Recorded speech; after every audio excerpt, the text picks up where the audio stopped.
त्या हां. मग प्रेग्नन्सीच्या त्या पिरियडमध्ये मिस्टर नव्हते का सोबत तुमच्या? आले नाहीत का? मिस्टर होते. मिस्टर होते सोबत आणि त्यांनी पण कुठेतरी म्हणजे बिल भरायच्या वेळेला बाजूला हात घ्यायचे ते. बापरे! आणि सगळा भार भावावरती पडायचा आणि हं, भाऊ बिल भरायचा, सगळं करायचा. सगळं भरल्याच्या नंतर मग मला टॉर्चर करायचा भाऊ खूप, हं, की तुझं मी असं केलं, तुझं तसं केलं, माझं कुठं लग्न झालं. कारण त्याच्या लाईफमध्ये तो पण कुठेतरी म्हणजे टेन्शनमध्ये राहायचा, की तिघी तिघी बहिणीचे मी लग्न केलं, हे केलं.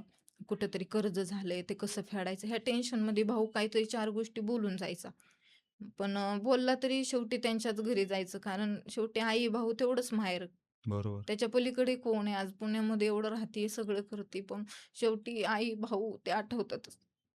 किती पण 1 वर्ष, 2 वर्ष झाले तरी तिथे जाऊन त्यांना भेटावंच लागतं, बघावंच लागतं, की माझी आई, माझा भाऊ, माझे बाप कसे आहेत म्हणून. आता जाता तिकडे? जाते मी कधी-कधी. 1 वर्ष मला 1 वर्षानंतर मी जाते. आता थोडं बाबांना चालायला येत नाही व्यवस्थित. हं.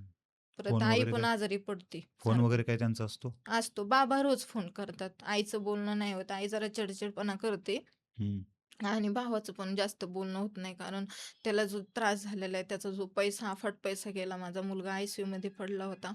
तर त्यांनी खूप सारे पैसे ओतले तेव्हा पण आणि माझ्या डिलिव्हरीच्या वेळेस पण त्यांनी घरी असा खर्च केला होता. हं, हॉस्पिटलमध्ये नाही, हॉस्पिटलमध्ये मिस्टरांनीच काहीतरी बिल भरलं होतं. माझी ती मुलगी एक्सपायर झाली होती त्यावेळेला आणि मग तिथून आणताना पण मला ते बाळ माझं गेलं. ते सदमा वेगळाच. परत माझ्या लाईफमध्ये माझ्या मिस्टरांनी दिलेला धोका, ह्या हं. गोष्टीमध्ये मी फार जळून आज मनातून खाक झाले. पण मी आजही हसून जगते खूप.